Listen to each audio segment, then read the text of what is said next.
one of You Can't Catch Crazy with Issy and Millie. So before we actually get into the proper discussion, we've got a few notes written down here, partly because we just can't control ourselves and we go off on tangents, like tangents are fine, but long tangents are not so fine. Well, they're fine, but not.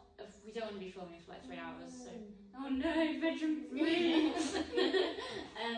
And we also, this is our first time, so give us a chance. It might not be the best recording, but we will get better, and you will enjoy it so much that you will watch us our whole journey. Today we're going to be discussing a very broad subject, which is just mental health. So, what is mental health, and why is it so important, and why are we discussing it? Sorry. Mental health is basically what it says on the packet. The health of your mind. It's put it as the simplest version possible because it's a lot more complicated than that. So we're not just talking about your everything psychological, like your brain. It's emotions as well, and social well-being. Yeah, social well-being. And I feel like leading on from that,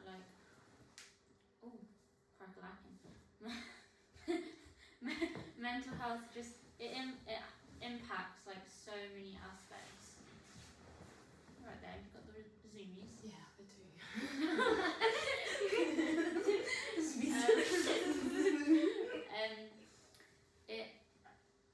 It affects all aspects of our life without us even knowing. It's constantly affecting what we're doing, how we're feeling. It's just on the go. So, why is mental health such an important topic to us? That's a very good question that I could go on for years. But I'm going to try and summarise it and say mental health is an important topic for me because I struggle with my mental health. Likewise. There we go. That's pretty much it summed up. I don't know if we need to go into any more detail on that. I think to us it's really important that we help spread awareness. Yeah, spread awareness, help people know they're not alone. Yeah, because it can be really dark and really isolating in your head. Yeah, and I think it's just something I'm interested in as well, just passionate about. It's a topic of interest for me. I want to eventually go into study psychology, so learning about my yes, it's again you'll be dealing with mental health quite a lot.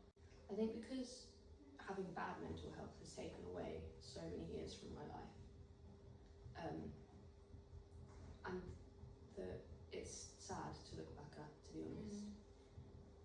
And I feel like at the start there was awareness, but it wasn't, in my school anyways, it wasn't talked about openly enough. No. And so I felt lonely, I felt it was quite stigmatised, I couldn't really reach out, I couldn't ask anyone for help or anything. Yeah.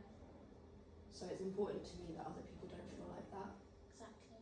Or we do the best to help people not to feel like that. Yeah. Myths and facts about mental health. So our first myth is not everybody has mental health. And the fact for that is everyone has mental health, whether that be good mental health, bad mental health, looked after mental health or neglected mental health, everybody has mental health. I'm Cheeto. No, not Cheeto. Oh, what's So we're going to move on to myth 2. So myth 2 is people who struggle with their mental health are weak. The fact for that myth is people who struggle with their mental health aren't weak. In fact, I think they are incredibly strong. They shouldn't have to be incredibly strong, but they are strong. And I think speaking up, similar to some of the other myth versus facts, speaking up makes you stronger, doesn't make you weak. Definitely. Although, having said that, we're not saying that people who don't struggle as much with their mental health aren't strong. Yeah, it's just, or that we're in some way stronger. It's there's a lot of strength rather than weakness that comes from mental health. Exactly. So myth 3, people who struggle with their mental health are attention seekers. I absolutely hate the phrase attention seeking. It's awful. It is genuinely awful. And I could do a whole podcast. My darlings. I could do a whole podcast on just the phrase attention seeking. I genuinely could. I could ramble on about it forever. But in my eyes, attention seeking should be, for me, it's people, rather than people attention seeking, it's people seeking what they need in the only way that they know how to, if that makes any sense. And whilst I've always thought of this when someone said attention seeking, but basically, in my head, people who struggle with their mental health can be attention seeking, however, they're not seeking bad attention. Yeah, no, oh god, yeah. So I was going to say this. They're not like, they're not kicking off just to get something. Mm-hmm. They're not kicking off, but they're showing that they're struggling because they really need that help and support, and they need someone's attention at that moment. Yeah, and that's the thing. I feel like the phrase, like I said at the beginning, like, oh, I hate the phrase attention seeking, like it's just such a horrible phrase. When you think about it, like attention seeking is basically someone seeking the attention they need, and that's not necessarily a bad thing. No, I think the phrase attention seeking has just been used so much for Yeah. like, oh, Certain behaviours and yeah, stuff. she wants all the attention. Number 4. Mental health problems are rare. The fact that is 1 in 4 people will struggle with their mental health in their lifetime, at least once in their lifetime. So actually, mental health problems are very common. They're more common than we realise. School classroom of 30, I can't do the maths, you're going to have to help me here. 30. No, we're going to go with 28 because then we can divide it by 4. As you may be able to tell, I didn't We are. finish school. Yeah.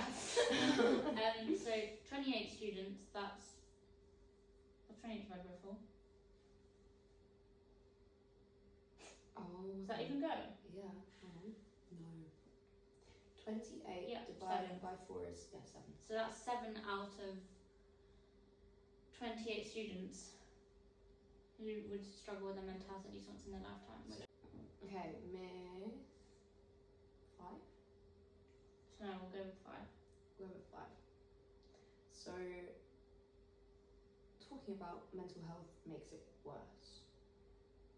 The fact that is supportive conversations can actually reduce shame and increase honesty around the topic, and also help others feel less alone.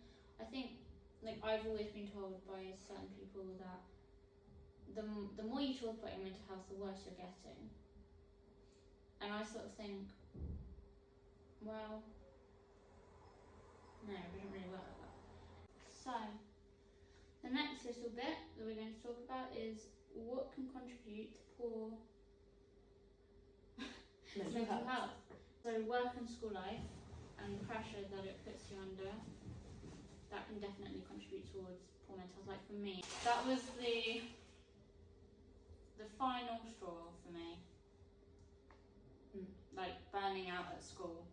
I know it sounds silly, but it's not silly actually. I'm going to challenge that. It's not silly. Because like, you know, when people ask like, oh, what actually led to all this, and it's like, yeah, there were years and years of trauma, and then like the main thing that kind of led to all of this is I burnt out at school. And people are like, can you even burn out at school? I'm like, well, yeah.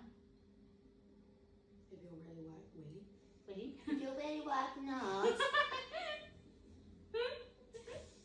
Really work. You know, there's a lot of expectation nowadays, especially in schools, as well as work life, and it's just too much sometimes, I think. And social media, which is very controversial. Oh, careful.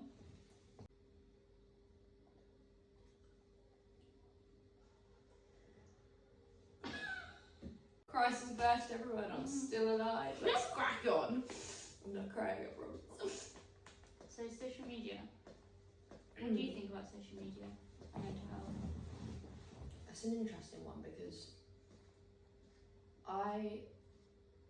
my parents didn't let me get social media until I secretly made it behind their backs. And even then they didn't let me social media until I was 16 and tell them I'd had it behind my backs, but you know. I think that, unfortunately, at the moment, on especially TikTok, there is all of a sudden, I say all of a sudden, it's been the past few years, that mental health has become more and more of a trend.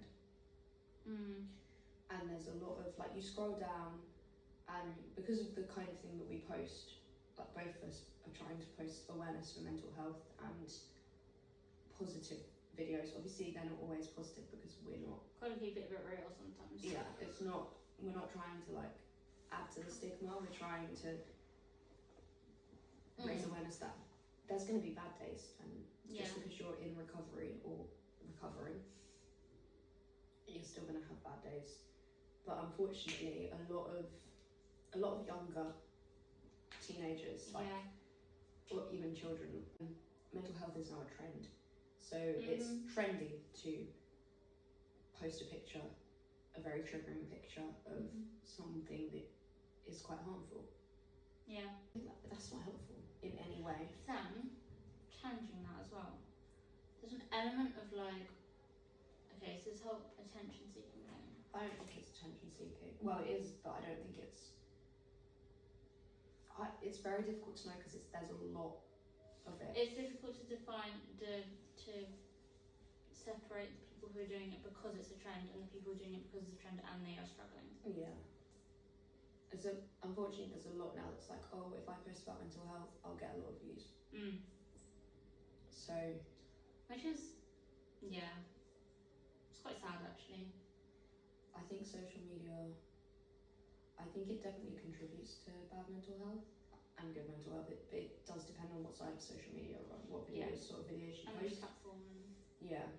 It's like Facebook, for example. I've never really used Facebook because I'm not an old person yet. No, neither. I don't use But Facebook. like, it just looks like really. Like when I go on there, it's just random shit ever. It's like someone digging up like pipes, and I'm like, what the fuck is this?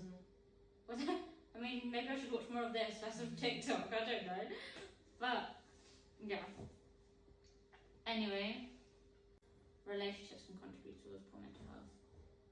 With anyone, friends, family. Yeah, friends, family, intimate relationships. Relationships are hard because they're really complicated. Got anything to come to mind about relationships and boundaries? Boundaries. Boundaries is a whole nother subject. Is setting them is or can be almost impossible when you're in a bad state. You think no. Especially if your boundaries have been stepped over in the past.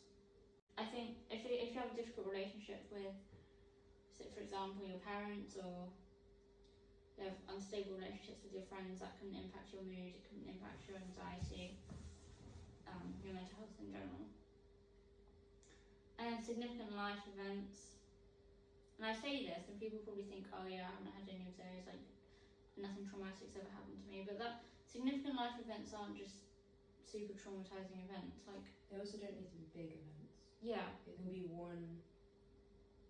maybe one conversation you've had with someone. As long as it's significant to you, it's significant in your life. Yeah.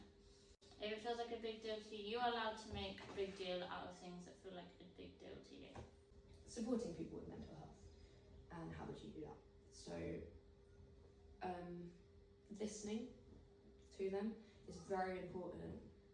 That if someone has reached out to you, that you listen. Don't turn them down. Don't invalidate or anything like that.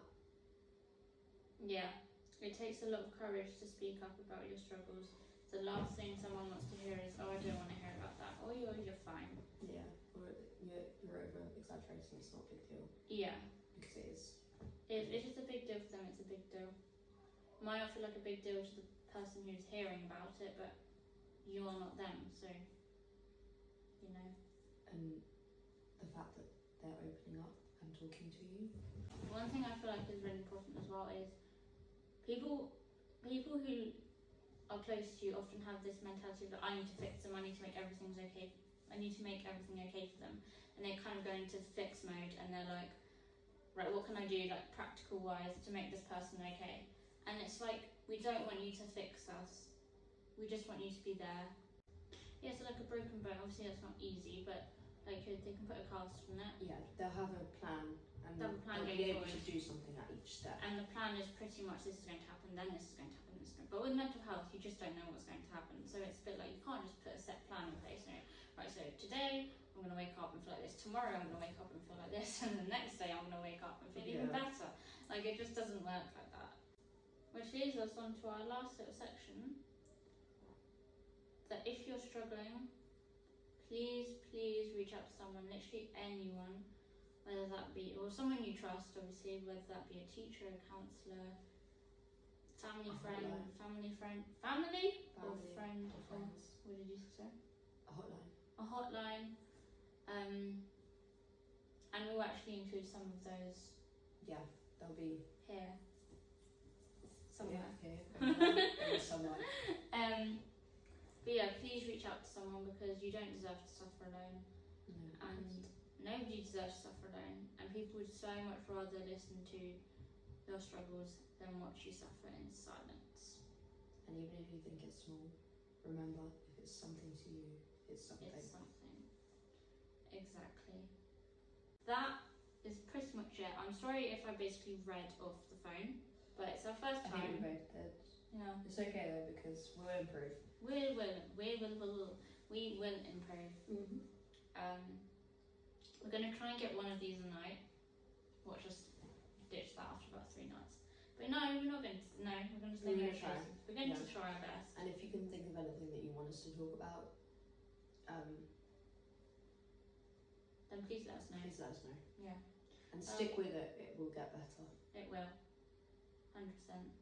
Stay awesome. Thank you for watching. Bye. Bye.